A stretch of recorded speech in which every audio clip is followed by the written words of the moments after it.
Baruch atah Adonai Eloheinu melech haolam asher kidshanu b'mitzvotav v'tzivanu la'asok b'divrei Torah. Welcome, everyone. Today is Thursday, November 6th. We are participating in a long-form Talmud shiur, a study of the Babylonian Talmud. On short notice, after October 7th, I reformatted the topic of the class to reflect on the Talmud through the lens of the Israel-Hamas war.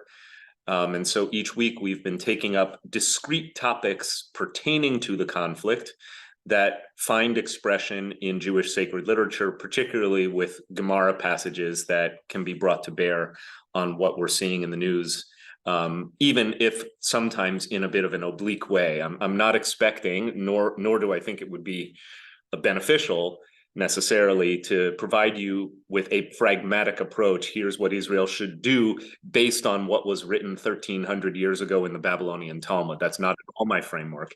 I simply am aware that one of the ways in which we come together as a Jewish community and express what it means to be Jewish is through sacred study, and that we, as we grow in knowledge of our sacred sources, we bring a kind of enlarged Jewish consciousness to the events unfolding all around us, and to which we are exposed through the kind of constant bombardment of news. So just so you understand my intentions and also my disclaimer about what this course is not. This is not a handy how-to for how to fight a war. This is rather a series of reflections drawn from Jewish sacred literature, principally the Babylonian Talmud, on subjects pertaining to the conflict that is unfolding in the news. So with that in mind, we're going to actually proceed beginning today, and as I said a moment before we started the recording, potentially continuing into the following week. I think this could end up being a 2-week lesson. I tend to underestimate how much time a lesson takes, so I'm ambitious when I plan a conversation. When I do my lesson planning, I'm like, oh, sure, we should be able to knock that out in an hour and a half. And then mostly because I go on too long, I find myself having to rush the ending. And so I'm allowing ourselves 2 full lessons to unpack one article, which is a dialogue between 2 rabbis that was transcribed in, or written in, I believe, 2009. Well, we're going to see it in a minute. So let us begin, and I'll explain the context behind this dialogue and why I think it is pertinent for our study today. So we're looking, hang on one second, please. I just need to call up the friendly share screen window. One moment. Oh, tabs everywhere. Okay, here we go. So this is an article that appeared in The Jewish Chronicle, which claims to be the world's oldest Jewish newspaper since 1841. There are other contenders to that throne. In any case, it's kind of an American Jewish publication. Now, you'll notice the title of the article is, "Do Jewish Ethics Justify Israel's War in Gaza?" And I can already sense that some people seeing this have your backs up already. Just relax, take a deep breath. Subtitle: Orthodox professor Jeffrey Alderman and liberal rabbi David Goldberg exchange opposing views on Israel's actions. Actually, the Jewish Chronicle may well be a British paper. I'm embarrassed to say I didn't do all my homework on what is this source here. I found this article last week and I'm like, oh, this is so good. I suspect that it's British because David Goldberg is referred to as a liberal rabbi. That can mean that it's Canadian. Oh, let's find out, shall we? What is the Jewish Chronicle? Does it tell us anything about this? The world's oldest 180 years of Jewish life. Yeah, British, right? Has to be British. By using the term liberal to describe the non-Orthodox rabbi, that's a bit of a tell that, oh yeah, the London Market. Okay, so this is a British Jewish newspaper. Good, now we've established that. And we can go back to the article. So a liberal rabbi is overseas. The word reform is less commonly associated with non-Orthodox denominations. Liberal, sometimes progressive, are the terms that are more commonly used. Great Britain also has its own reform movement, which is distinct from its liberal branch, but just for the sake of today's conversation, an Orthodox rabbi and a non-Orthodox rabbi are having a conversation. That's all you need to know. But what's most important about this article is the date. This was from January 22nd, 2009, when there was a military incursion by the IDF into Gaza in response to rocket fire from Hamas pummeling Sderot and other areas and communities on Israel's border with Gaza. Okay, so you have to go back 14 years more, almost 15 years, to the publication of this article, and the world was a different place 15 years ago, and this was only the first of a few militarized skirmishes between the IDF and Hamas, all of which, you know, are dwarfed in magnitude by the conflict precipitated by the attacks of October 7th. So you have to place this in its proper historical context. Nowadays, I believe that there are no liberal rabbis in London or anywhere, at least I shouldn't say no, that a very strong majority of rabbis, both Orthodox and non-Orthodox, are supportive of Israel's military action in Gaza right now. Now, I want to make that very clear. So the fact that this debate even exists, I do not wish for us to extrapolate from a conversation that was written in 2009 to what we are seeing today. However, I do believe that, having studied the article, that the framework for the conversation is really important for us as students of the Babylonian Talmud. Let me say one other thing before we get to the article itself. One of my pedagogical goals here, in other words, as an educator, what am I trying to do by sharing this article with us, particularly since I've had to begin with this elaborate disclaimer that we should not overly extrapolate from an article that was written almost 15 years ago about a Gaza incursion on a much smaller scale to what we're seeing post-October 7th. But there's a method to my madness here, and there's a principle behind my pedagogy. And the principle is that, in part, what I want us to observe is the way in which Jewish experts, rabbis, are still using the Babylonian Talmud, are still using traditional sources to make sense of contemporary dilemmas in Jewish life.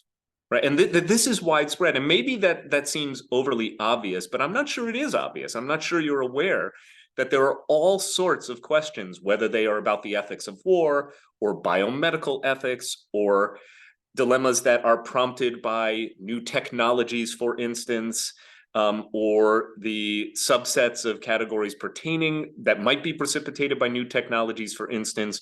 How does the Babylonian Talmud understand individual and collective privacy rights in light of file sharing on the internet, of proprietary information like a song?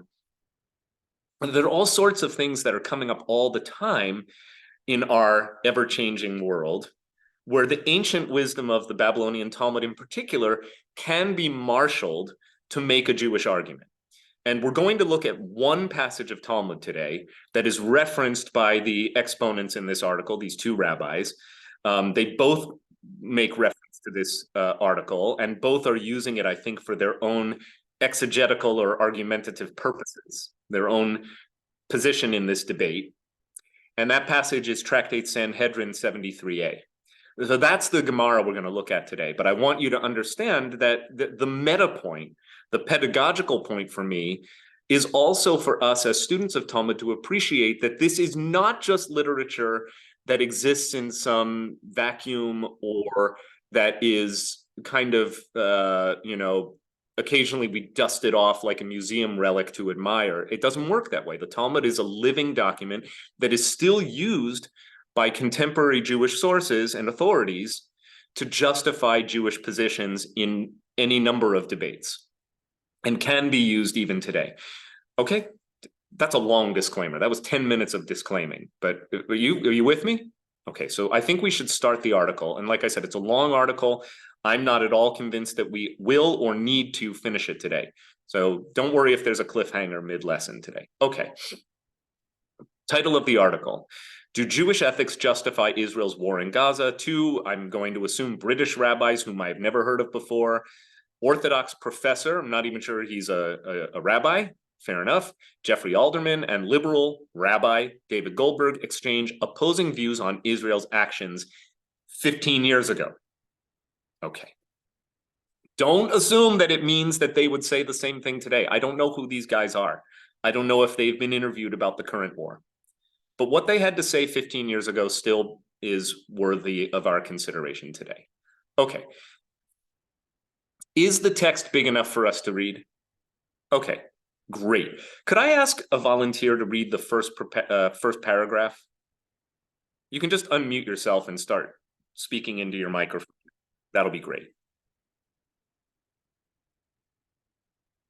No hands are raised. You're afraid. The halakha is crystal clear. Nope. Oh, yeah, sorry. Yeah, Professor Alderman to Rabbi Goldberg. The halakha is crystal clear. It is entirely legitimate to kill a Rodef. That is to say, one who endangers the life of another. And this is true even if the Rodef has not yet actually taken another life. So the Judaism that I practice permits what is generally referred to as preemptive military action. In this particular case, the ruling power, Hamas, has advertised in its charter that its mission is to kill Jewish people. Therefore, every member and supporter of Hamas may be considered a Rodef. What precise kind of preemptive military action might one take? A great deal has been said about proportionality.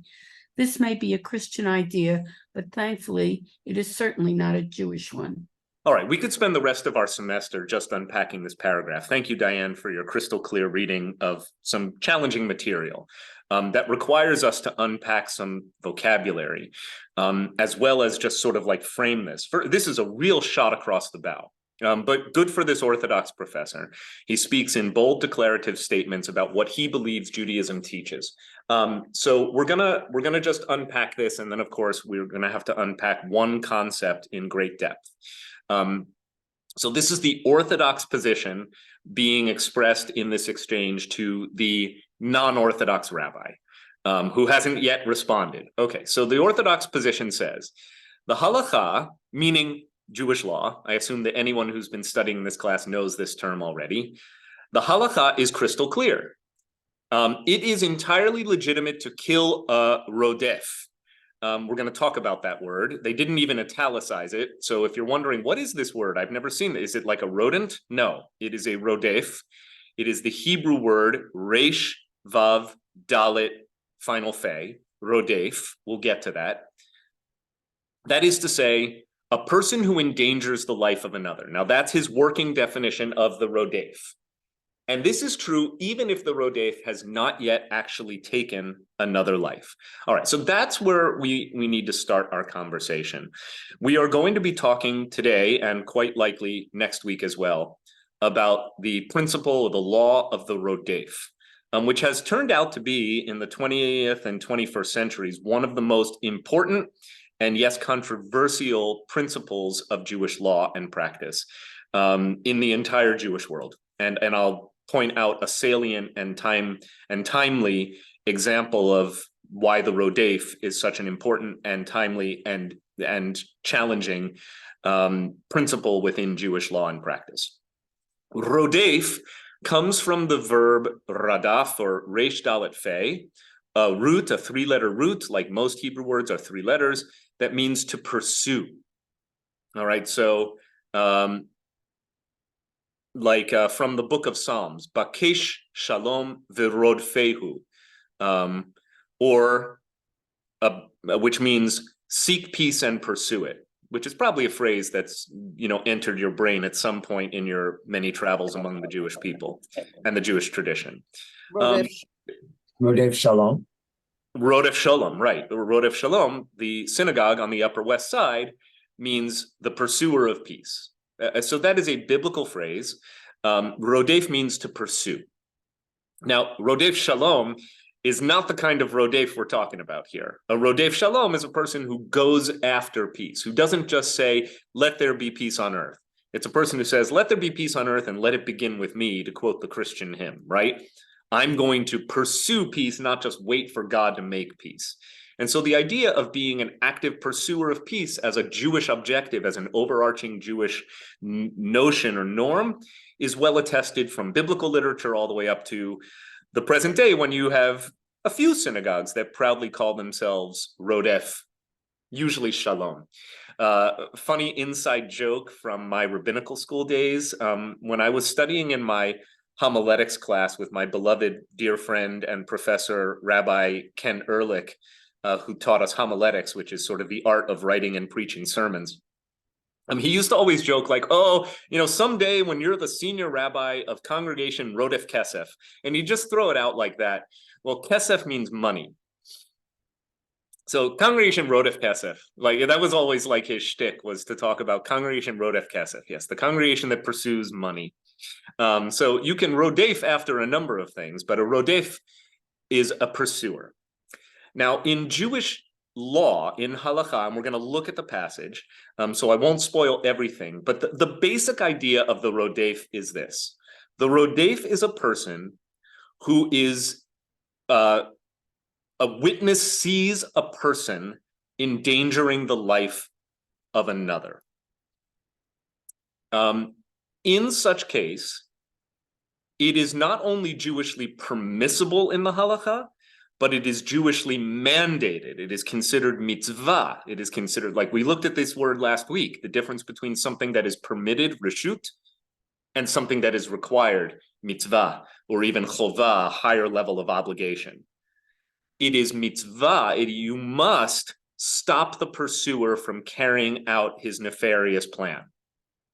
All right, so in simplistic terms, you are a walking down the street in New York City, and all of a sudden you see a person fleeing, clutching her handbag close to her chest and running down the sidewalk.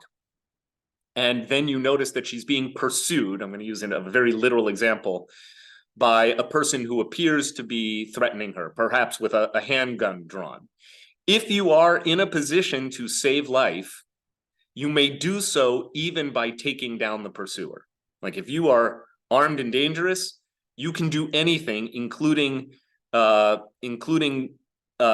inflicting a mortal wound, inflicting a fatal wound on the pursuer in order to stop, let's say, him. I'm being gender normative here, but stop him from carrying out the object of his pursuit, which is to inflict harm or death on his target. That's basically the law of the pursuer. We'll take a couple of, and then we're gonna go a little bit further into this rabbi's dialogue, and then they're actually going to make reference to the Talmudic passage, which we'll spend quite some time studying today. Rob Resco. I have a question about the requirement for imminent danger. So the explanation you just gave seems to define even the preemptive strike. You have to have imminent danger to the innocent person, whereas I don't get that from the passage the Orthodox rabbi or professor says. First of all, shalom at Westchester Reformed Temple. I'm going to be seeing you at noon. It's great to see you in the library. So hi. Yeah, one of the many challenging ambiguities of the text is what constitutes imminent danger, and how is one authorized to actually carry out the law of the Rodef? The answer is we don't know. And this is why it's become controversial. The most famous, or I should say infamous case of the Rodef is timely, as I said, because we are coming up on the 28th yahrzeit of Prime Minister Yitzhak Rabin, Zichrono Livracha, may his memory be for a blessing, the sitting Prime Minister of Israel, who on November 5th, 1995, was murdered at close range by a Jewish zealot at a peace rally, who shot him twice in the back, again, at very close range, nearly point blank, and not only killed Prime Minister Rabin, but set into motion a sequence of events that I think it is fair to say nearly 30 years on, substantially murdered the peace process between Israel and the Palestinians at the time. Now, what would drive a Jewish extremist to do this? And I think it is not fair to blame just, psychosis. There are any number of things that could have driven him to carry out this murder, but one of the factors is well attested, that he was part of a community of Jewish students and their teachers, their rabbis, who in a hypothetical way perhaps, but perhaps more than hypothetical, had been discussing legitimating the assassination of the Prime Minister of Israel on the grounds that he was a Rodef, on the grounds that Rabin's pursuit of peace with the Palestinians by means of exchanging land for peace, which is basically what the Oslo Accords, which were agreed upon in September of 1993 and had been developed, the general framework for Israeli-Palestinian peace negotiations for the years leading up to that. And steps were already being taken incrementally to implement the Oslo Accords by November of 1995, steps which, by the way, had inflamed tensions between Israelis and Palestinians violently at times throughout that 2-year period, so that the peace negotiations were on pretty shaky ground at the time of the assassination. But most Israelis did not see this coming, and it was only after deep investigation of the crime and the flaws in the Israeli intelligence services, which were the most significant until October 7th in the public perception, revealed that among the many things that were going on in the community where the murderer Yigal Amir had associated himself, there was extensive evidence that this was a community, that there were many communities in the ultra-Orthodox world, or the ultra-nationalist, ultra-Orthodoxy communities of Orthodox Jews in Israel, were basically teaching that it was legitimate and maybe even required under the law of the Rodef to take out the Prime Minister of Israel, because he was pursuing a course of action that was putting Jewish lives, Israeli lives, in jeopardy. I mean, that touches directly on Aaron's question of, well, what do we mean by imminent? Like, the idea that Rabin had a gun to the head of the Jewish people by his willingness to negotiate with a fairly unrepentant former terrorist, Yasser Arafat, inflamed some ultra-nationalist Orthodox Jews to the point where they were using halakha, they were using their interpretation of Talmudic law to propose that it was not only legitimate, but maybe even necessary to assassinate the Prime Minister of Israel. You may say, I want nothing to do with a religious tradition that could make this possible, but I'm sorry, my friends, you're already part of it. And that's why, it's 2 Jews, 3 opinions, yes, but sometimes it's a matter of life and death. Not a great answer for Aaron, but it's the best one I can come up with. Audrey. Unmute. Yep, there you go. Yeah. You probably can't answer this, but I'm just, when you say the Orthodox and the liberal rabbis, but that may not necessarily reflect the views of the communities at large, right? Absolutely correct. It could be just these 2 individuals. Correct. And again, in its proper context of the skirmish, not war, skirmish between Israel and Gaza and Hamas in 2009. Right. When Hamas had only been in power for 3 years, by the way, and Israel was still in a position, as it would maintain for a long time, up until October 7th, that, we would kind of play whack-a-mole with Hamas. They got a little bit, restive and started firing rockets in. We'd go in, we'd degrade their military capacity. They'd build it back up. We'd go back in 2014. They'd build it back, and that's what we've been dealing with for the last 16 years. But in 2009, this was still pretty fresh, right? I think this was the first militarized incursion into Gaza since Israel's withdrawal in 2005, 2006. Steve Maskett, your hand had been up. Yep. Thank you. I was just wondering whether after the assassination, there was some groups of Orthodox that repudiated that the description that's being professed here, because what this first paragraph suggests is very consistent with killing the prime minister. Well, yeah, depending on your interpretation. The answer is yes, many of the moderate center, modern Orthodox, individuals and groups immediately repudiated and dissociated themselves from this, horrific situation of a Jew killing the prime minister, assassinating the prime minister of Israel. And many did not. And in some communities, Yigal Amir continues to be venerated as a hero, the same way Baruch Goldstein, the notorious mass murderer who murdered 24 some Muslims in prayer in Hebron in 1994 on Purim, had done just less than a year before the assassination. No, more than a year and a half before. So yeah, these sects that are extreme in their views and are willing to preach or even practice violence to effectuate their aims and their interpretation of Jewish law have not been extirpated from the Jewish community or from Jewish thought. You can say they remain on the fringe, but there are still people who admire these murderers. I think that it was either Itamar Ben-Gvir or Bezalel Smotrich, one of the two of the most extreme and I think evil actors in the previous Netanyahu government, the right-wing governing coalition that was disbanded right after the war to form a more centrist unity wartime government. There were one of these guys had like an adoring poster of Baruch Goldstein, the Hebron murderer, like in his home or in his office. It's just hideous. Peggy. There's also a question, not so much of what is in addition to what is imminent danger, but what is danger? Right.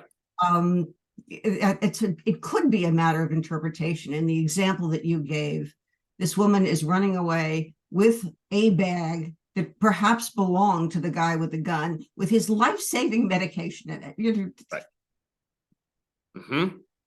Yeah, like, again, and we've seen this, we talked about this, I think, the last couple of weeks, that what Judaism or what our sacred text, what the Gemara gives us, often works better on paper than in real life. That's where ambiguity comes in. And a lot of these are theoretical considerations anyway, given the fact that the Talmud is a diaspora work of literature composed by and for a community that did not generally have a whole lot of political, much less military strength to back up its, it wasn't written by a sovereign entity. It was written by a community of Jews in places where we were subject to the rules, regulations, and sometimes whims of the local principality or government or the sultan or the monarch or the church or whatever. It's not like a lot of these principles could actually be effectuated in real life. And if they were, it's much stickier and more ambiguous in real life than it looks to be on paper. Thanks, Peggy. Russell. I thank you, of course, for bringing this discussion to our attention, and also for raising the complexity of determining who is a threat and to what extent. Because I think we all have seen, certainly over the last few decades, that most international relations are very, very fraught. Is Pakistan an ally of the United States or is it not? I think we saw in the negotiations over the past few days to permit humanitarian aid into Gaza that Qatar was very instrumental in negotiating the release of dual citizens from Gaza. And they were useful in that negotiation precisely because they are one of the biggest financial supporters of Hamas. So knowing exactly who is a threat and who isn't at any given time, many countries are usually both in ways, and no one understands that better than Israel. Indeed, by cozying up to one side, you might actually be creating an imminent danger from another. And which of those is the Rodef in that scenario? So my question goes back to the Talmudic passages that we read last week, where we asked who makes the decision of precisely which type of assault this is, which type of capture it is, which type of ransom it is. Is it a theological decision? Is it the way the priests in Leviticus would determine who has leprosy? Or is it something, do we refer to secular authorities, or is it something else? Yeah, first of all, would that every person I were in dialogue with these days, Russell, all of us, would that the people we're hearing, listening to, trying to talk to, had your nuanced 36,000-foot view of the international alliances and complexities that make it very hard to parse who's the good guy and who's the bad guy, and you know, there are elements of anyway. I appreciate your long form preamble to your question. I think that was just as valuable as the question itself. Look, in the world of how this is actually getting done, the small cabinet that's been convened, comprising members of parties that before October 7th were basically ready to tear each other's heads off, is making all of the decisions in consultation with the chief brass of the IDF. But of course, Israel is not operating in a vacuum, and talks with the Saudis have not been cut off. And I don't see any long-term or even short-term resolution to this conflict without serious involvement from Egypt, Qatar, and possibly the United States. And it might be more than that. Israel will not be able to negotiate a successful end to this conflict without world powers that have money and strategic interests at stake as well. How much does, a kind of what might be perceived as an arcane halakhic debate bring to bear on this? Well, it all depends on who's in the government. There are many members of the Knesset who are well-versed in traditional halakha, and that's their entire framework. The same way, by the way, that there are many, this may make you a little bit queasy, but there are many members of the US Congress whose evangelical Christianity is the primary driver of many of their policy decisions. I met one the other night, Representative Chuck Edwards, who represents most of Western North Carolina, so like Asheville and around there. He's a Republican guy. He's the guy who unseated 26-year-old Madison Cawthorn, the fellow who uses a wheelchair and who got into all sorts of scandals, and who was basically, serious MAGA Republican, but also just personally and politically a disaster. So this is a guy who had been a state senator for the previous 6 years. Before that, he was a small business owner. He owned McDonald's. Climbed up from dirt poor upbringing in the mountains of Western North Carolina, became a businessman, eventually ran on a hard right campaign to become a state senator for 6 years in North Carolina, did that, then he unseated Cawthorn. And for the last 10 months, he's been a freshman congressman representing a fairly red part of the state. And I was with him at a parlor meeting with a number of other folks from our community on Monday night, just a few days ago. And it's clear that his position on Israel, which is that Hamas is evil and must be wiped off the map, by the way, but it's entirely derived from his evangelical Christianity. So I don't think we should say that these, debates about halakha in Israel have no bearing on the course of the war. They surely do. There are people in the Knesset today whose framework for understanding Jewish engagement with Hamas is derived exclusively from their halakhic perspective. In the current government, as opposed to the government of October 6th and before, the government of October 7th and after October 10th, whenever the new coalition was formed, the government of the last 3 weeks is not dominated by ultra-religious voices or ministers. They've largely been sidelined.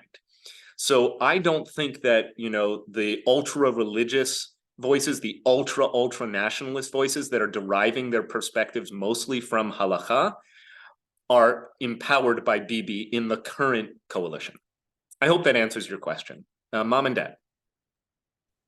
Well, at the risk of delving further in this topic to the point that we never actually get to Gemara today, I wanted to to maybe go in a different direction from Russell's comment. He's kind of got the global view of things. I wanted to take this down into a very personal kind of issue, which is on both sides, the death of children.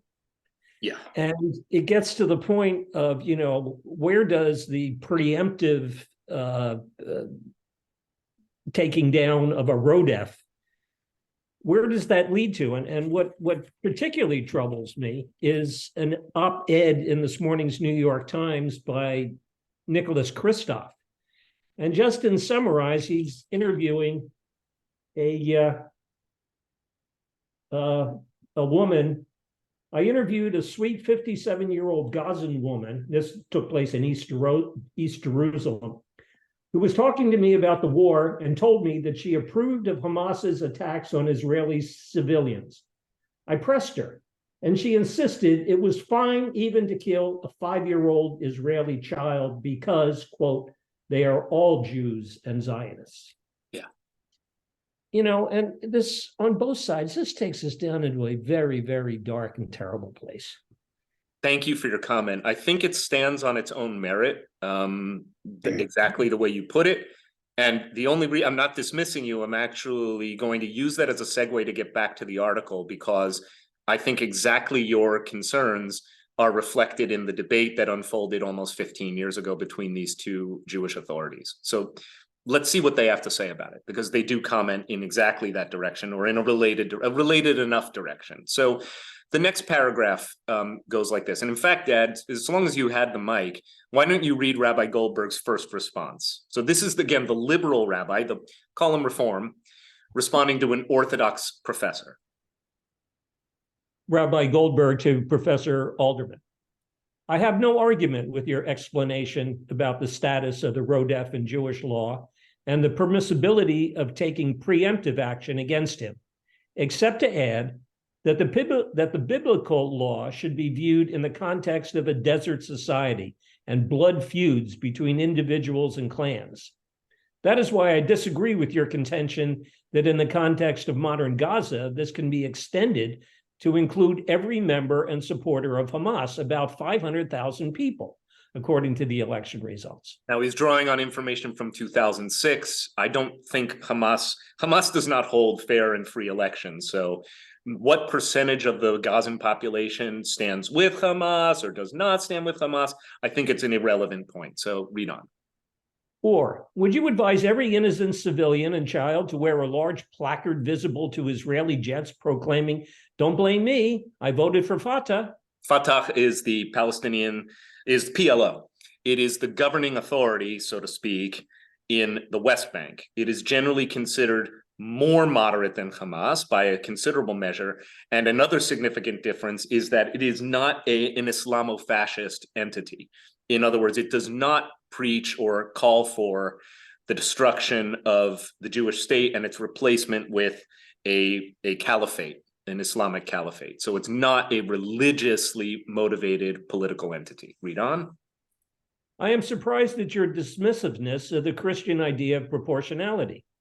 The just war doctrine, in which proportionality plays a major part, strikes me as a laudable attempt by medieval Christian theologians to try and control the worst excesses of war. There was no Jewish equivalent only because Jews had possessed neither country nor army since 135 CE, so the moral issues were academic. A point that I have tried to emphasize many times throughout our study, 135 CE being the fall of the Bar Kokhba revolt and the expulsion of Jews largely from Jerusalem and the Holy Land. That's really, when you talk about the beginning of mass-scale diaspora for the Jewish people, 135 of the Common Era is the year. Go on. So the moral issues were academic. Right. Even so, I would argue that proportionality is indeed a Jewish idea, going right back to the biblical legislation about an eye for an eye. As we know, it was always interpreted by Jewish law to mean monetary compensation to the value of the damaged eye, tooth, limb, etc. Very precise proportionality indeed. Okay. I'm not sure this needs any further unpacking. It's very clear. And there are no other technical terms that have been introduced, unlike the first paragraph where we had to do halakha and rodef. And so why don't we just read on? Could I ask a new reader to pick up with Professor Alderman's response to Rabbi Goldberg? And this will be our prompt to go to the Talmud. Professor Alderman to Rabbi Goldberg. I suspect that you fail to appreciate the full meaning of Rodef in this context. As you know, the source for this is the Babylonian Talmud, Sanhedrin 73a. It seems clear to me from a common sense reading of this passage that the concept of a Rodef encompasses those who advocate or incite the murder of Jews. Every Gazan citizen who voted for Hamas must surely come within this category, because Hamas as a movement is explicitly committed to the destruction, not simply of Israel, but of the Jewish people. The death of innocents is no doubt very regrettable. If Hamas really cared about this situation, it would capitulate, but unfortunately, it shows no signs of doing so. Indeed, it regards the deaths of innocents in this conflict as a prize in itself, because, according to its perverse logic, in this way, even children and old people can play their part in the global jihad that Hamas craves. As Hamas spokesman Fathi Hamad said on Al-Aqsa TV last year, what has been created is a human shield of women, children, the elderly, and the jihad fighters against the Zionist bombing machine. We desire death as you desire life. Of course, using human shields is itself a war crime, but curiously, nobody seems much bothered on that account. I have to say that you reference your reference. Yeah. Okay. To the lex talionis, eye for an eye, seems to me irrelevant. Israel's military action against Gaza has nothing to do with retributive justice. In any case, a war of vengeance is prohibited. As we learned last week. Go on. But it has everything to do with a milchemet mitzvah, a war to save Israel from an enemy that has attacked it. As we learned last week. The halakhic position here, see Maimonides, the Law of Kings, could not be clearer, could it? Right, and that's the passage we started with last week. So hooray, I did these lessons in the right order. I mean, I'm totally changing the wheels on the car as it's driving down the highway. I'm creating this course as we go along. That's just a very fortunate coincidence that we have some grounding in the text that this rabbi is using in his argument. Okay, so I think that's a good prompt, his argument here, which again, I think is very clearly written and leaves no big ambiguities. But what it does do is invite us to actually look at some Talmud today. Oh yeah, somebody wrote, not trying to delve into American politics, but my current classification of driven by evangelicism includes the new House Speaker. It sure does. And Representative Edwards confirmed that they are basically cut from the same cloth, that their evangelicism is a driver of their policy views. Like it, hate it, doesn't matter. Audrey, are you going to take us down that rabbit hole? You have to unmute. Could you just explain what proportionality is? I'm not. Yeah, proportionality in war is generally the idea that any military action requires, ethically speaking, a proportional response. So, Hamas kills a rocket strike from Gaza into Sderot, kills 3 people, then Israel's military response should be proportional, which I believe, and I can share an article with you about this. I think it's completely flawed. It's just completely a flawed way of parsing the ethics of war. Daniel Hartman has been my teacher in this matter. He's the Orthodox rabbi, PhD in Jewish studies, and director of the Shalom Hartman Institute, which I think is an extraordinary body. And I know some of our congregants, including Ann Rose Simon, who sometimes joins us for our study on Thursday mornings, studied at Hartman this summer. It's an incredible community of learning and Jewish gathering. He basically says, look, it is an unacceptable condition for any sovereign nation to permit a terrorist entity on its doorstep to allow its own citizens to live in constant fear and terror of being, murdered. So proportionality goes out the window.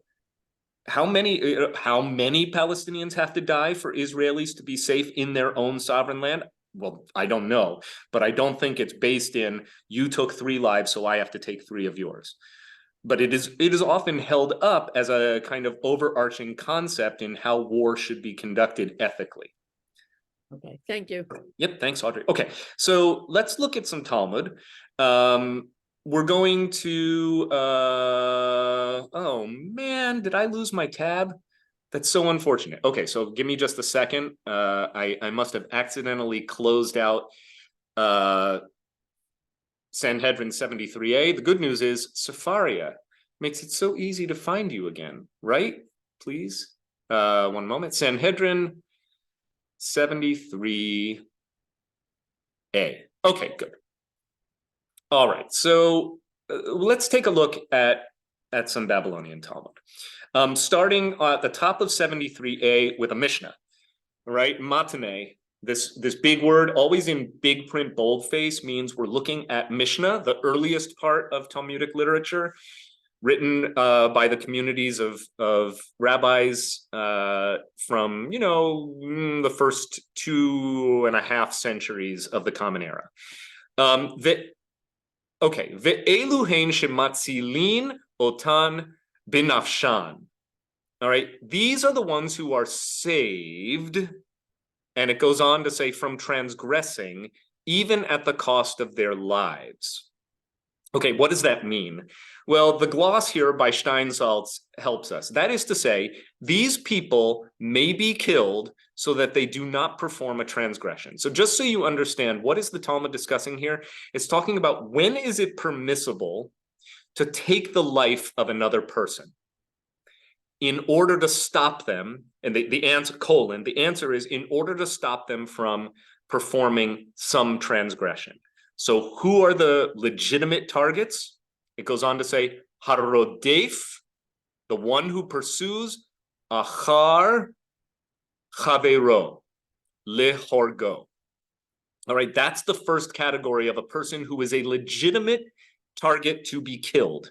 It is permissible in Jewish law to kill a rodef, a person who is pursuing after chavero, literally means his companion, his fellow, in order to kill him, right? So one who pursues another to kill him. All right, that's not the only condition, by the way, where the killing is permitted. So you can kill a rodef, as we explained at the beginning of today's class.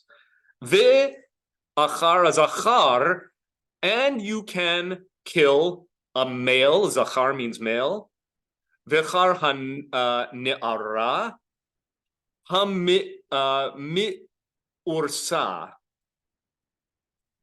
Sorry, I'm hearing things like they're working on my chimney behind me. they're doing some masonry, and I suddenly hear voices in my fireplace. It was very disconcerting.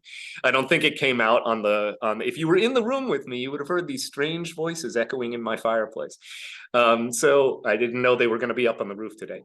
Okay, so one who pursues another to kill him, or who pursues a male to sodomize him. It doesn't actually say that, but that is euphemistically implied. Ve'achar hazachar just says if you're pursuing another man. And so they're basically saying you can legitimately kill a person whose intent is to commit murder. Again, how do we know that that's the intent? You know, the woman with the bag, maybe she had stolen his life-saving medicine. I love that Peggy gave us a window into the potential ambiguities of this situation, but that's the difference between paper and life. So he's pursuing a man in order to commit an act of sexual immorality as the rabbinic community understood it. Please don't impose your 21st century American judgment on the worldview of the rabbis writing in the first few centuries of the Common Era, and their homophobia, which is baked into their worldview and comes straight out of the Torah. It is what it is. Or one who's pursuing a woman who has been betrothed, and what is implied but not stated is in order to rape her. So sexual immorality, if you can clearly determine that a person's intent is to perpetuate an act of rape, of sexual immorality, that is a legitimate target to take out even through killing. Similarly, one whose intent is to commit another act of murder, you can stop him. However, it goes on to say, but if you determine that the person who's going about his business and wants to sodomize an animal, yes, that's what we're talking about today, or one who is out to desecrate Shabbat. In other words, you see somebody who leaves Friday night services at WRT to go out to dinner, like I do half of the time, sorry. Oh, well, you're not allowed to kill him. Or he's going to engage in idol worship. Well, I'm setting up my little shrine to Baal. They are not saved at the cost of their lives. In other words, you don't kill them in order to stop them from doing something bad. Now, Steinsaltz offers a little bit of gloss here, which comes from other Jewish sources. Rather, they are forewarned not to transgress. And if they proceed to transgress, even after having been forewarned, they are brought to trial. And if they are found guilty, they are executed. So there are really only two cases where you can stop a person from doing something bad by killing him. One, if he's going to commit murder, and two, if he's going to commit rape or incest or some other sexual crime with another person. Those you can stop even with a firearm, right? With deadly force. You can use deadly force to stop someone from transgressing in these ways. That's the general precept behind the Rodef. We're going to read on a little bit further just because I think that should be clear.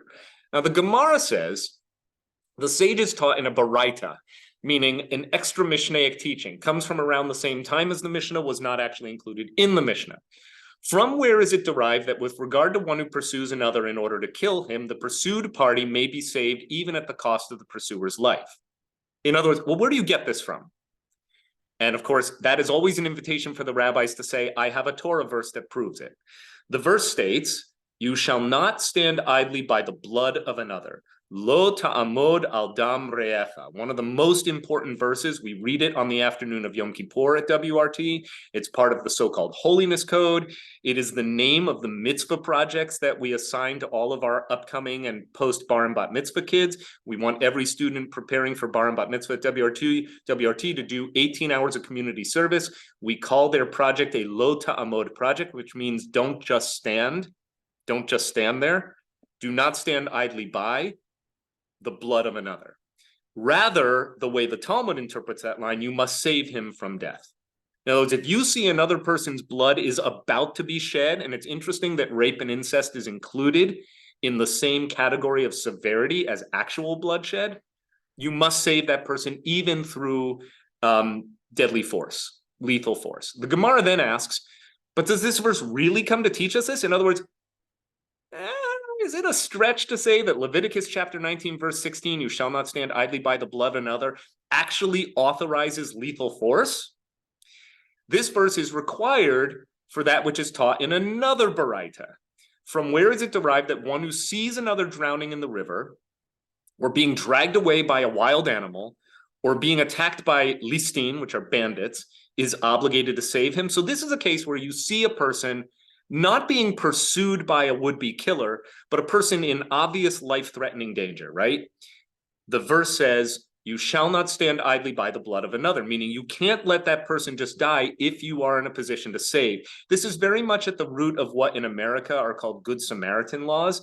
Israel actually has a law on the books for more than 20 years that I believe the Supreme Court has continued to uphold, that basically is Israel's version of a Good Samaritan law. Guess what it's called? It's called the you must not stand by the blood of your neighbor law. And it means that if you are an eyewitness to a person who is in mortal danger and are in a position reasonably to save that person's life without endangering your life or the life of another, you are obligated to save life. It is a Jewish law. It is an Israeli law. It is not a law in America, right? I cannot, in most places, I cannot be penalized for failing to save life, even if I'm in a position to do so. Here. In Israel, it's a little bit different. So-called Good Samaritan, and by the way, if any of you remember the series finale of Seinfeld, this was actually the subject that gets taken up and lampooned. That they all of Seinfeld and his buddies end up in jail for failing to uphold a Good Samaritan law. Anyway, so just finishing the passage that we're looking at, goes on to say, the Gemara answers, yes, it is indeed. So this verse relates to the obligation to save one's life, one whose life is in danger. So they basically say, no, if the law means that you must save a person from drowning or being attacked by bandits, by a nefarious gang, if you have to save a person in that case, then you are authorized to use lethal force to stop a Rodef from killing somebody or even from raping somebody.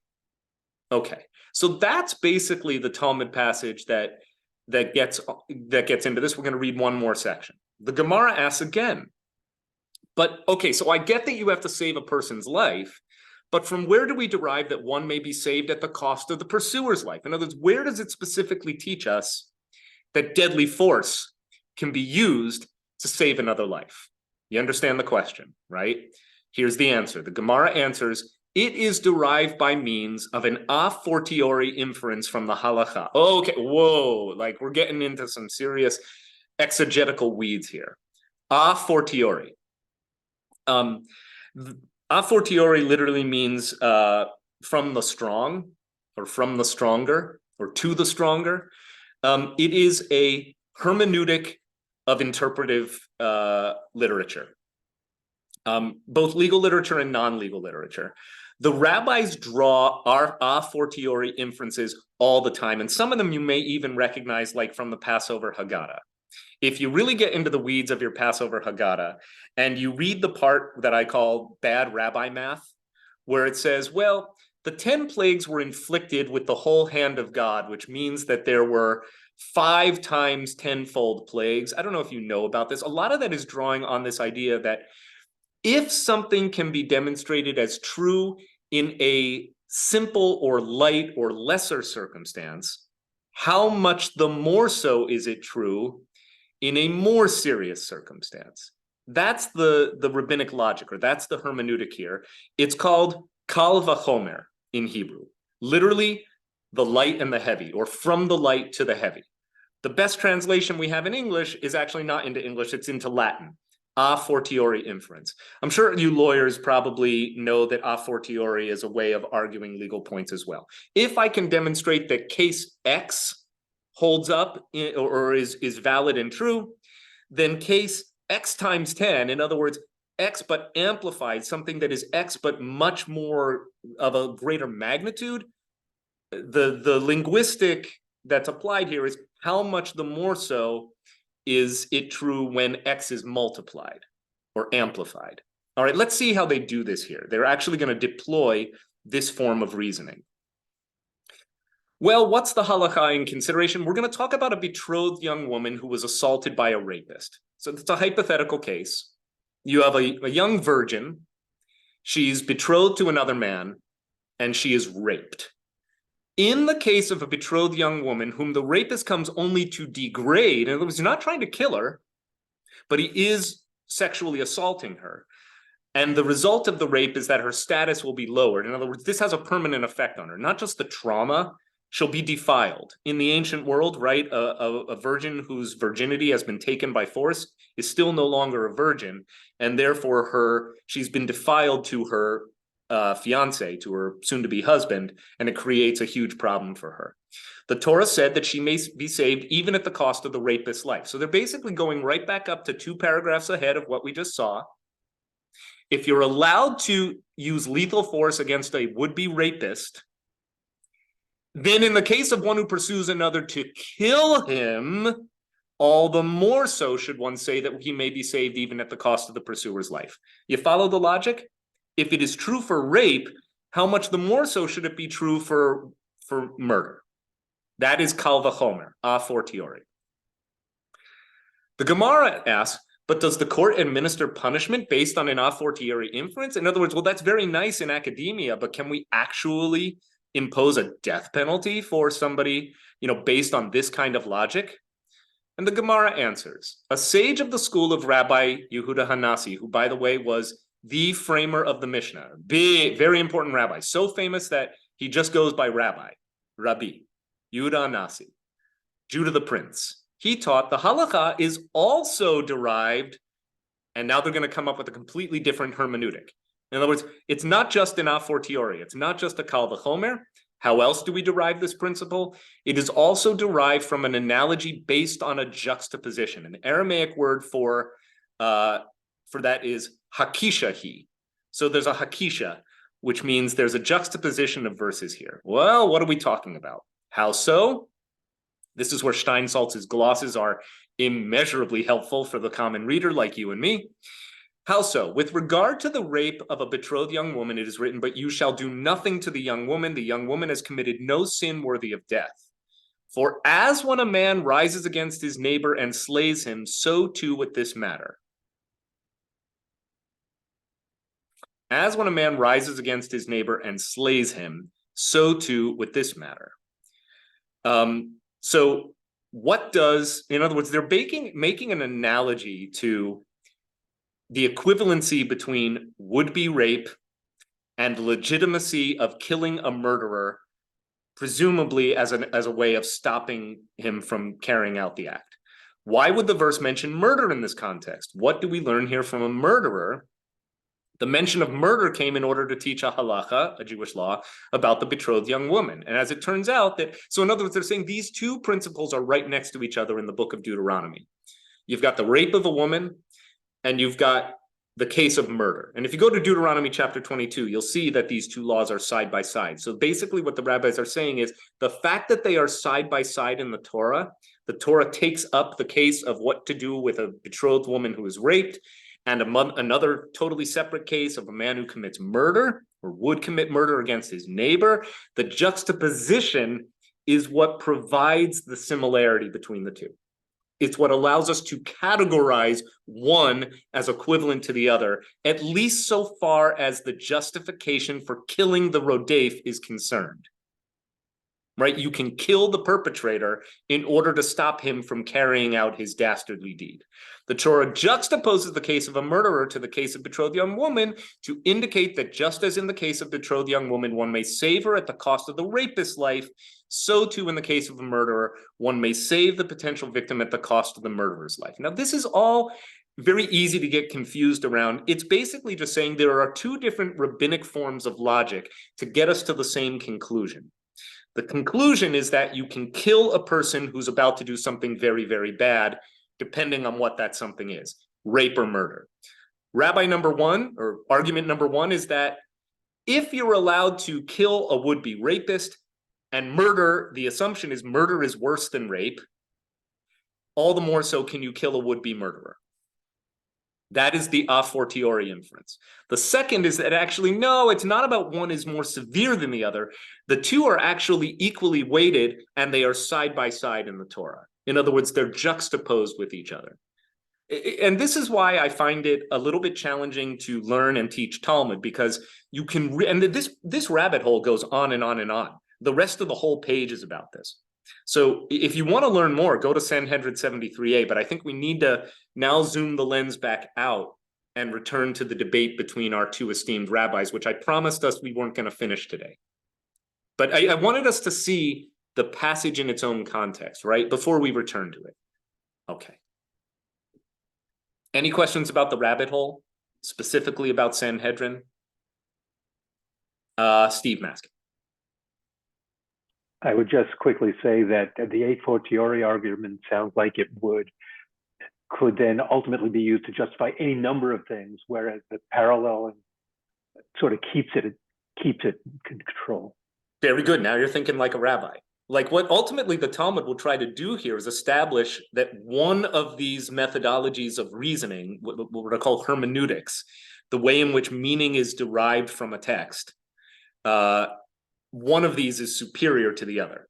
It is more logical or more sound in terms of just the form of argument. Lawyers love this stuff. I think that I would have probably enjoyed law school. I'm not sure I would have enjoyed being a lawyer, but I think I would have enjoyed aspects of law school because I do like this, kind of, I like the nature and the construct of argumentation and what makes for a more sound case or a less sound case. Like that appeals to me just intellectually. The day-to-day work of a lawyer, I don't know, because it's so much fun being a rabbi. Some days it is. So let's take a look at this. All right, so we're back to the next paragraph. May I get a reader to read Rabbi Goldberg? Remember, he's the liberal rabbi responding to the Orthodox professor. Somebody who hasn't read yet, please read for us. Rabbi Goldberg to Professor Alderman. Having reread Tractate Sanhedrin 73a, I suspect any failure on my part to appreciate what you deduce to be its full meaning is due to the radically different conclusions we draw from its argument about the Rodef. Okay. I love how these two talk to each other, by the way. It's respectful but spicy. Like nobody's pulling any punches here. It's like, well, yeah, I went back and reread your Talmud, but I do not think that it means all the things that you say it means. And just to refresh your memory, since it was 20 minutes ago, he's basically saying that it seems to me from a common sense reading, which is a little bit patronizing. It's like, if only you understood your Talmud the way any sensible reader could understand. It seems clear to me from a common sense reading of this passage that the concept of a Rodef encompasses those who advocate or incite for the murder of Jews, and therefore every Gazan citizen who voted for Hamas must be a Rodef. All right, that's what the Orthodox professor says. He says, I don't know if that is true because we draw radically different conclusions from its argument about the Rodef. Read on, Eve. In my previous response, I agreed with you about the definition of the Rodef and the permissibility of taking preventive action against him. Applying the Talmudic principle of reasoning a minori ad majus. Yeah, that's the same thing, a fortiori, from the small to the big. I would even concede that this could also be interpreted to apply to those Gazans who actively aid Hamas by ferrying in weapons from Egypt, providing cover and rocket launching sites, etc. But my imagination, let alone a common sense reading of this passage, boggles at your conclusion from it that therefore every citizen who voted for Hamas is a legitimate target. According to most commentators, the popular vote for Hamas was a protest against Fatah, corruption, and incompetence, not an endorsement of its mad fantasies about destroying Israel and all Jews. In the field of war propaganda, truth is always the first victim. Isn't this a great article, by the way, for 2023? Yeah, keep going. That is why I am less inclined than you to take the dark ravings of Hamas spokesman Fatih Hamad as representative of general Palestinian thinking or mainstream Sunni theology. You may not be interested in the Christian doctrine of proportionality, but Israel, since becoming a sovereign state with its own army, has paid great attention to just war theory, hence its concept, sadly tarnished in recent years, of purity of arms in warfare. Yeah, and if you want to know more about Tohar HaNeshek, which I also referred to last week, or purity of arms, I would refer you to the video that is available on the Temple website or our social media channels of last Friday night service with our guest in residence, author and comedian and teacher and podcast host, Joel Chasnoff, who did a fantastic job introducing the community to Tohar HaNeshek, or purity of arms, including actual language from the actual IDF principles document that I found was very enlightening, and it was material I was familiar with, but I thought he presented it in a really compelling way. So in other words, Israel affirms through its word and its deed, though again, deed is always messier than word, that war is not an anything goes enterprise, that there must be rules, there must be ethics governing how war is conducted. Aaron and Rob. I get the sense that their disagreement between who is and isn't a Rodef is really boils down to intent. Like, who is intending to support Hamas's destruction of the Jews and who just by virtue of poverty or lack of education, or, the lack of free and fair elections doesn't have a choice. I agree with you. And I also, again, I've said this disclaimer in 3 different ways already today, but we have to be careful not to extrapolate from this conversation what we think these exponents might say if they were offering their viewpoints today.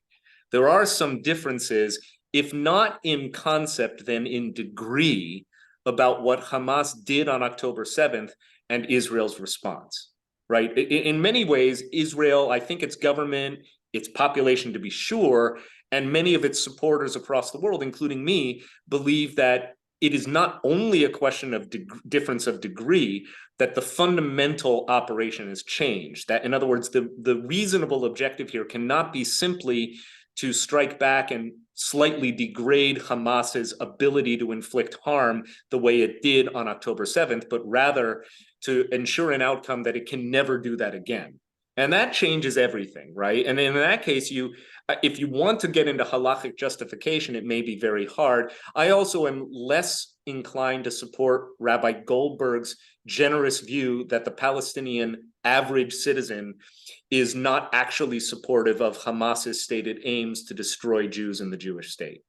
But I don't know. I'm not a Gazan. I'm not part of the Gazan street. And I don't think that Gaza, you can't really ask Gazans because they don't have fair and free expression anyway. It's like Russia, right? If you speak out against Putin in Russia, you might find yourself in a gulag.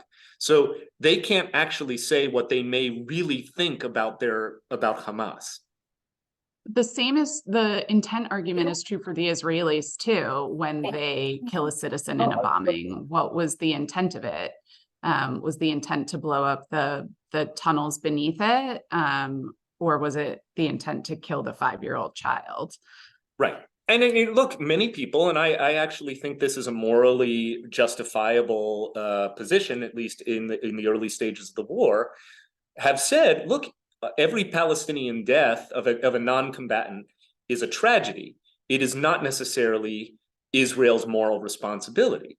That in many ways, Hamas, by devaluing the lives of its own so-called citizens, by deliberately building up the infrastructure of terror exactly on top of civilian infrastructure, has made its population substantially into human shields and bears the moral responsibility for the death of every so-called innocent or non-combatant Palestinian in Gaza. And these are all extreme positions. You know, everything works on paper until you see it actually played out in the horror of what we're seeing in real life. Okay, lots of comments. I'm going to go in the order I see hands. Michelle, Diane, Eve, and Jay. I don't think I would have enjoyed law school, but my understanding suggests that as a matter of law, we can adjudicate, we can charge, we can try people, make decisions, judgments based on actions. It is very hard, nay, impossible, to do it based on intentions. Yeah. We try in law to explain, extrapolate intentions from public statements and things like that. But attempts to stop actions, even murderous ones, based on a presumed intent are, well, they are, as a practical matter, difficult, and as a legal matter, probably equally questionable, and certainly don't have a strong basis in at least American law. So deciding in advance who's going to be a problem, but we can look at actions. Thank you. That's great. Diane. Initially, when they talked about this invasion, they discussed the fact that a third or a half of the population of the Palestinians are under 18. And in a way to vilify the Israelis for bombing indiscriminately because you're killing children, ostensibly. But they're not just 18, they're 19, they're 20. They've been educated in by the Hamas.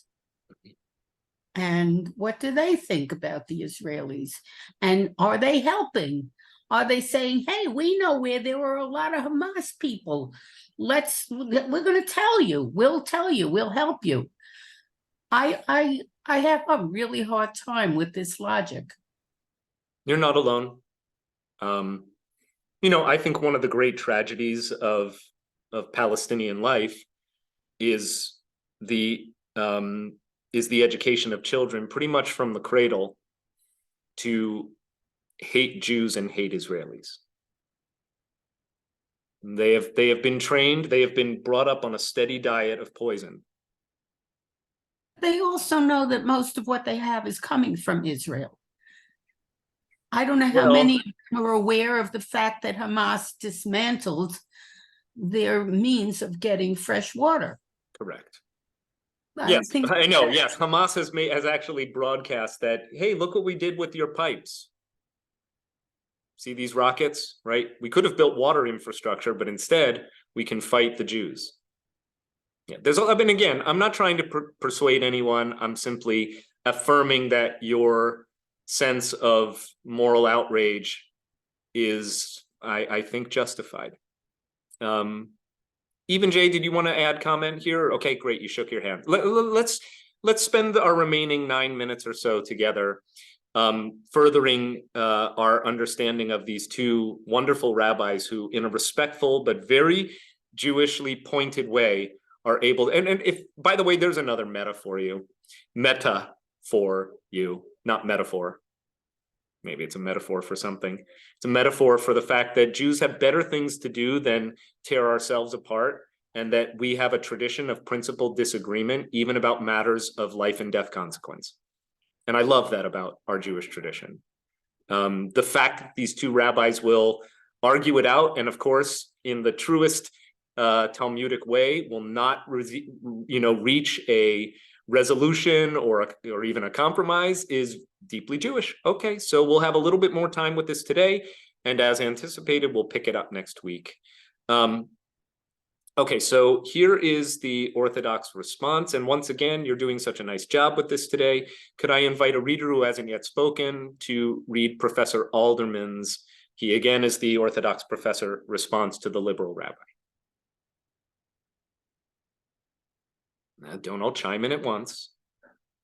Oh, all right. Great. Professor Alderman to Rabbi Goldberg. You may wish to regard the popular vote for Hamas as a protest against Fatah, corruption, and incompetence, rather than an endorsement of its mad fantasies about destroying Israel and all Jews, end quote. I do not. May I remind you that not so long ago, many Jewish commentators, including rabbis, chose to regard the popular vote for the German Nazi Party as a protest against Weimar corruption and incompetence, rather than an endorsement of its mad fantasies about destroying the Jews. Always a valid, but I think risky tactic is to raise the Holocaust. Because Holocaust comparisons, as my friend Shai Held, wonderful rabbi, the director of Hadar, this incredible Jewish think tank and institution for Jewish learning and practice in New York City, and lives 2 blocks down the road here in White Plains. Rabbi Held, he explains, well, anytime you bring in Hitler and the Holocaust and the Nazis, you change not just the conversation by degree, you change some fundamentals. In other words, the Holocaust is unique phenomenologically within the Jewish story. And therefore, anytime you're trying to draw a comparison to or from the Holocaust, there's an element of distortion that makes it hard to pursue a perfect logic here. But okay, he's basically saying there was this democratic government in the 1920s in Germany, the Weimar Republic, based out of the city of Weimar, which, by the way, was a time when many Jews, particularly assimilated. If any of you have seen Leopoldstadt, there's a section of the play that runs through the Weimar Republic, and many Jews were intermarrying, and it was a kind of a time of many Jews not feeling particularly concerned about their well-being as Jews in Germany. despite the fact that on the fringes they felt there were anti-Semitic voices. They were not particularly up in arms until they were. And so he's basically saying that, well, you know, a lot of people thought that the popular vote for the Nazi party was just a way of saying, well, the Weimar Republic is inept. And the Nazis won't actually do all of the things that they're talking about, right? Well, be careful. When somebody tells you who they are, you should listen to them. Keep reading, Linda, please. I regard it as a religious obligation not to make this mistake. If the Hamas government of Gaza had engaged only in rhetoric, urging that Jews be killed, but not actually killing any Jews, the view you put forward might be halakhically valid, though there is room for a strong counter-argument here in terms of preemptive action. So even saying we're going to kill all the Jews and get rid of Israel might justify preemptive war. Go on. But the fact is, Jews have been killed by the government of Gaza and at its instigation. Amazing that this was written so long ago. We're gonna have time for one more paragraph because I think it's, again, disclaimer, 15 years ago. And he's basically playing the shy held here, Rabbi Goldberg in his response. So one more reader, I'm gonna read one more section. And we're only about 2/3 of the way through the article, by the way. Rabbi Goldberg to Professor Alderman, comparing Hamas to Hitler, is as emotively exaggerated and logically fallacious as likening the current Israeli offensive in Gaza to the liquidation of the Warsaw Ghetto, as a Catholic cardinal recently did. You dismiss the just war doctrine of proportionality as being a Christian idea, but not a Jewish one. I could have cited instead Abraham's argument with God about Sodom. Will you sweep away the innocent along with the guilty? All right, that was last week's Torah portion, by the way. Keep going. You cite Maimonides on war. Can I remind you that he also provides laws about not cutting down fruit-bearing trees and only besieging a city on 3 sides so that its inhabitants can escape? This is crazy. Under the rabbinic principle of Bal Tashit, do not destroy wantonly and excessively. Peace is Judaism's most prized ideal. Perhaps you and I should both acknowledge that what is now happening to all Gazans in the cause of legitimately safeguarding Israeli citizens from Hamas rockets demonstrates Israel's well-known propensity for wielding an iron fist in an iron glove, but brings no credit to Judaism's ethical teachings. Wow. This is crazy. It is crazy. We're going to open up for final thoughts, reflections, or even questions, not that I have good answers.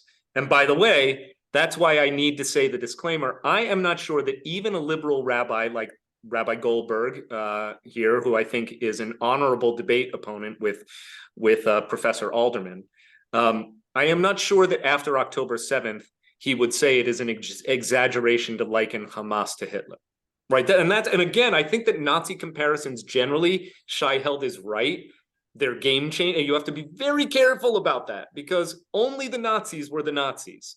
And the Nazi program of genocide was so extreme and so advanced in the way it was both designed and executed, very, very deliberate word choice here, that we have to be willing to keep it in its own unique sui generis category.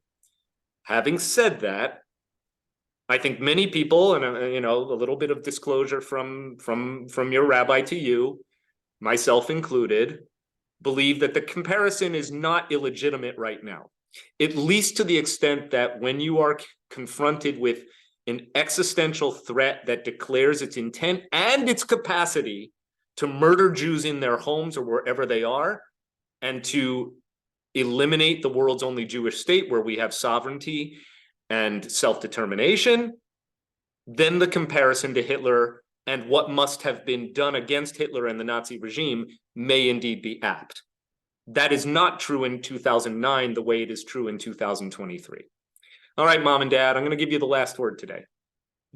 I don't know if I'm worthy of that, but what keeps echoing to my ears here is the famous line from the movie The Untouchables, given to Sean Connery, which was, "You can't bring a knife to a gunfight." Yeah. On that note, my friends, you do not want to miss being at services tomorrow. Yes, you can live stream, but if you're able to bring yourself to Westchester Reformed Temple to celebrate WRT's 70th in a much more sober and somber way than perhaps we originally envisioned, but the chance to be with your friends, with your community, with special guests, Rabbi Angela Bookdahl, cherished WRT alum and senior rabbi of Central Synagogue, and Rabbi Rick Jacobs, emeritus rabbi of Westchester Reformed Temple and the president of the Union for Reform Judaism, the overarching umbrella organization of synagogues in the Reform movement, who will both speak. They're both returning from Israel, actually, like now. I think Angela landed this morning at 6:45 a.m. You don't want to miss this service tomorrow night. Come, bring your friends. It's open to the whole community. We'll have strong security presence, of course. And then starting on November 12th, I will begin an in-person class that will be live streamed but not interactive Zoom at WRT, 11:45 to 1:15 for several consecutive Sundays, except for the 26th of November, which is Thanksgiving weekend, on the history of Zionism and the conflict in brief. It's a history class. It's not using traditional source text, though it will use some source documents written by some of the great Zionist thinkers, as well as modern voices. So I can't wait to keep learning with you. I pray that you will continue to stand strong and together as a Jewish community and to model what has been modeled for us through the debate between Professor Alderman and Rabbi Goldberg, that we can hold a great delta of respectful difference and still be supportive of one another and of the Jewish people and of Israel. So I wish you an early Shabbat Shalom. Thank you, my friends. Thank you so much, John. Wonderful course. Thank you. Wonderful ideas. Thanks, guys. Kol Rob and kavod. Aaron, I'll see you in a Toda few. rabah. Yashikol. Ruchati. Bye, everyone. Shabbat Shalom. Shabbat Shalom, my friends.